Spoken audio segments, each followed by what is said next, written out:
नमस्कार, मैं हूं राकेश कश्यप और आप देख रहे हैं आवाज़ न्यूज़। आज मेरे साथ जुड़ चुके हैं ऋतुराज पांडे जी, जो कुछ दिन पहले ही वीआईपी पार्टी इन्होंने ज्वाइन किया और इसके पहले स्वतंत्र तरीके से कल्याणपुर विधानसभा से निर्दलीय चुनाव विधायक लड़ चुके हैं। ऋतुराज पांडे जी, आपका बहुत बहुत स्वागत है आवाज़ न्यूज़ में। सबसे पहले आवाज़ न्यूज़ के दर्शकों को मेरे तरफ से ढेर सारी शुभकामनाएं। आप आवाज़ न्यूज़ को सुनते रहिए और इस न्यूज़ को आगे बढ़ाते रहिए। तो मेरा पहला सवाल आपसे यही होगा कि जो मनीष कश्यप पे एनएसए एक्ट लगा हुआ है वो कहाँ तक जायज़ है? देखिए, ये सरकारी मैटर है, कानून का मैटर है, लेकिन अगर कानून से हटकर हमसे पूछेंगे तो ये जायज़ है। कानून से देखिए क्या होता है कि अभी हम लोग न्यूज़ में देखते हैं बहुत ऐसे न्यूज़ चैनल हैं जो नेशनल न्यूज़ चैनल है, कुछ भी बोल देते हैं। कुछ दिन पहले मोदी जी का भी एक बात को लेकर थोड़ा सा हुआ था कि लोगों ने बोला था कि कोई अवार्ड का मैटर था कि इनको दे दिया गया, बाद में सारे न्यूज़ वालों ने बैक कर लिया।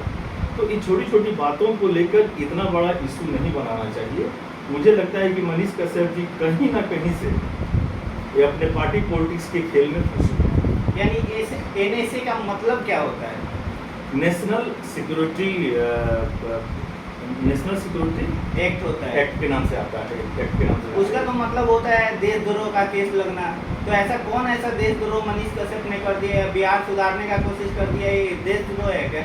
नहीं, तो मैंने वही बोला ना कि कहीं ना कहीं से पार्टी पॉलिटिक्स के बीच में फंस चुके हैं। भाई, जो आदमी सच्चाई दिखाता है, मान लो कुछ मुंह से निकल भी गया हो 1%, तो आपका फर्ज बनता है, सरकार का फर्ज बनता है, पुलिस का फर्ज बनता है उसको समझाना। और इतना बड़ा एक्ट लगाने का तो मतलब ही नहीं बनता है। भाई चलिए, हवा फैला, आजकल मीडिया में बहुत जगह बहुत सारी बातों को आवाज़ उठा दिया जाता है, उन्होंने उठा दिया। इसमें आपका वीआईपी पार्टी ज्वाइन करने का क्या मकसद है? देखिए, पार्टी को कुछ ना कुछ में ज्वाइन करना था। जैसे आपको बता दूं कि 2020 में मैं चुनाव लड़ा था इंडिपेंडेंट से, अपने कल्याणपुर 16 विधानसभा में, तो निर्दलीय चुनाव लड़े। हाँ, निर्दलीय से मैं लड़ा था और यहाँ लोगों ने मुझे बहुत प्यार दिया। वोट अपनी जगह पे है। आज भी जिस वार्ड में जाता हूँ, जिस पंचायत में, 34 पंचायत के किसी भी गांव में जाता हूँ, लोग मुझे इज्जत देते हैं। अब क्या है कि कोई ना कोई पार्टी तो ज्वाइन करना ही है, बिना पार्टी का आप आगे बढ़ नहीं सकते। तो इसी को देखते हुए फिर मैं वीआईपी पार्टी ज्वाइन किया। इसलिए ज्वाइन किया, वीआईपी पार्टी के नेता मुकेश सहनी जी को मैंने बहुत दिन से देख रहा हूँ, लेकिन पिछले 2 साल से मैं काफ़ी हद तक उनके विषय में जानने की कोशिश की है। ऐसे मुंबई से हो रही हैं, उनका भी आना जाना मुंबई है, मेरा भी आना जाना मुंबई है। बहुत हद तक उन्होंने मेहनत किया है, अपने पैर में छाले पड़ाए हैं, बहुत हद तक उन्होंने जमीनी बहुत स्ट्रगल करके इस मुकाम को पाया है। और हम भी उसी से कहीं ना कहीं से सम्मिलित हैं, हमने भी वही चीज़ पाया है। और उनके अंदर मैंने देखा कि कोई छलावा नहीं। अगर वो ऐसे नेता हमारे बिहार के लिए आते हैं तो मैं कन्फर्म कर सकता हूँ कि हमारे बिहार राज्य की उन्नति ही होगी। इसको देखते हुए फिर मैंने मन मिला, विचार मिला, विचारों का विलन हुआ। अगर सर आप सनातन को मानते हैं और सनातन के बारे में आप कुछ बोलना चाहेंगे तो 2 शब्द क्या बोलेंगे सनातन के बारे में? देखिए, ब्रह्मा के पुत्र में थे सनातन। सनातन क्या है कि ब्रह्मा जो हम जिसको सबसे अधिक हम लोग मानते हैं, ब्रह्मा विष्णु महेश, तो ब्रह्मा के एक पुत्र थे जिनका नाम सनातन था। उसी के नाम से सनातन धर्म का उत्पत्ति हुआ। कोई भी धर्म होता है जो सिर्फ जोड़ना सिखाता है, तोड़ना आज तक कोई धर्म नहीं सिखाता। और हमारा सनातन तो सर्वोपरि है। हम तो सब एक दूसरे को ज्ञान देते हैं, एक दूसरे को जोड़ते हैं। सनातन के लिए इससे अधिक मैं क्या कर सकता हूँ? यानी आपके कहने का मतलब जो सत्य है वही सनातन है। जो सत्य है वो सनातन है, इसमें कोई शक नहीं है। सनातन है जो सत्य है, क्योंकि सनातन में हमको सब कुछ सिखाया गया है। सनातन में हमको भगवान सूर्य का पूजा सिखाया गया है, जो 5 एलिमेंट, जो पंच तत्व होता है, उसके बगैर जीवन अधूरा है। ये सब चीज़ हमको सनातन में बताया गया है। अभी जो मैटर चल रहा है कि बागेश्वर धाम पे रोक लगाया जा रहा है माननीय उप मुख्यमंत्री तेजस्वी यादव जी द्वारा, उस पर क्या बोलना चाहिए? आई थिंक तेजस्वी नहीं, उनके छोटे भाई का तेज प्रताप का हम लोग सुन रहे हैं। देखिए क्या होता है ना कि मुझे लगता है कि ये लोग कहीं ना कहीं न्यूज़ में अपने आप को आने के लिए इस तरह की बातें करते हैं। बाबा बागेश्वर नाथ धाम वाले बाबा अगर आ रहे हैं पटना में, कोई अतिथि आ रहा है तो हमको उनका स्वागत करना है और भव्य रूप से स्वागत करना है।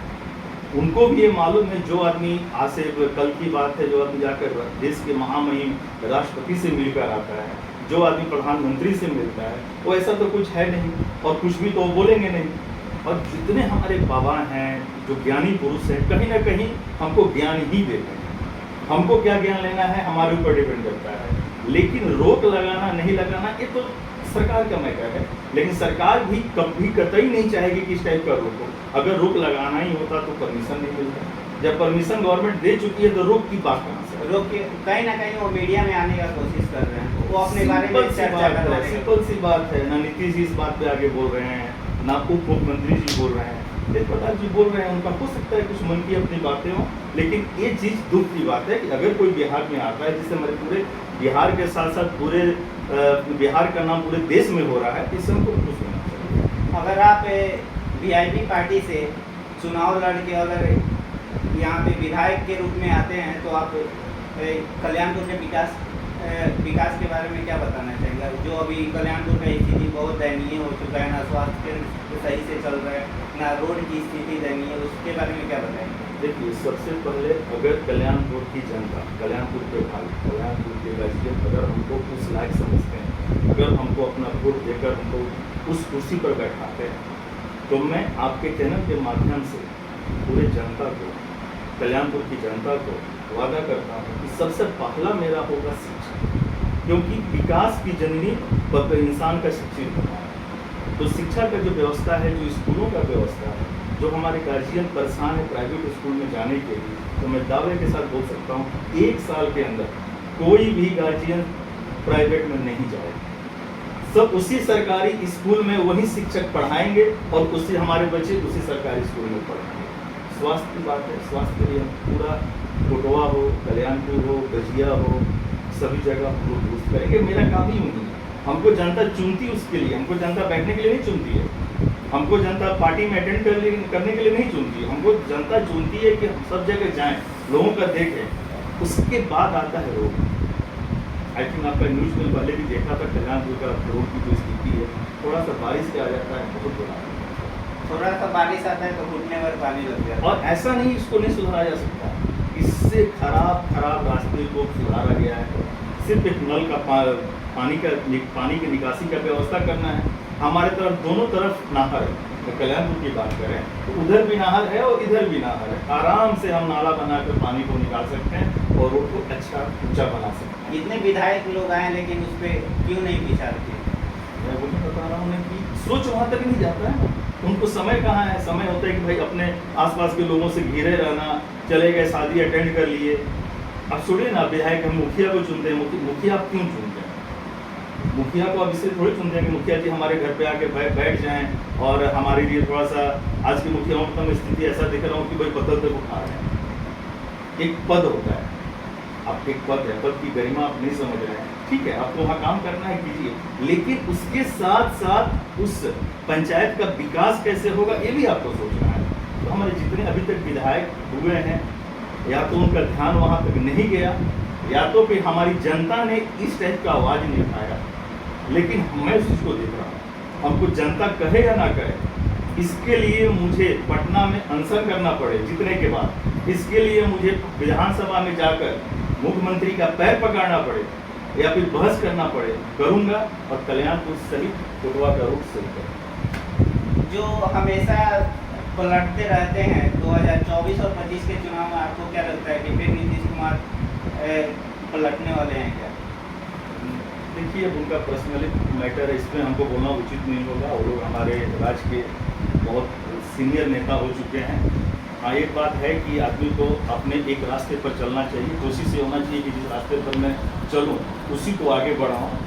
अपने कुर्सी के लिए, अपने सुख के लिए थोड़ा सा कभी इधर, थोड़ा सा कभी उधर जाने से जनता के बीच आपका वैल्यू खुद कम होता है। तो जनता समझती है इसमें मैं करूँ, जैसे मार्केट वैल्यू कम हो जाता है। हाँ, जैसे मार्केट वैल्यू कम, थोड़ा सा कुछ मिलावट कर देते हैं। जैसे कोई ब्रांड है आपका, टूथपेस्ट है, साबुन है, आटा है, जहाँ आपका थोड़ा सा मिलावट होता है आप खुद बदनाम हो जाते हैं।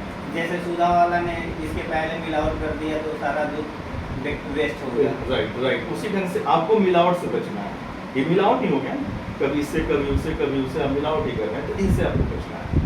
बहुत बहुत धन्यवाद सर, जो अपना कीमती वक्त निकाल के हमारे चैनल को दिया। मेरे तरफ से भी आपको बहुत बहुत धन्यवाद कि आपने अपने चैनल पे मुझे बोलने का मौका दिया, और आवाज़ चैनल के दर्शकों को भी मेरी ढेर सारी शुभकामनाएं। इसी ढंग से आप सुनते रहिए और शायद वो आगे बढ़ाते रहिए।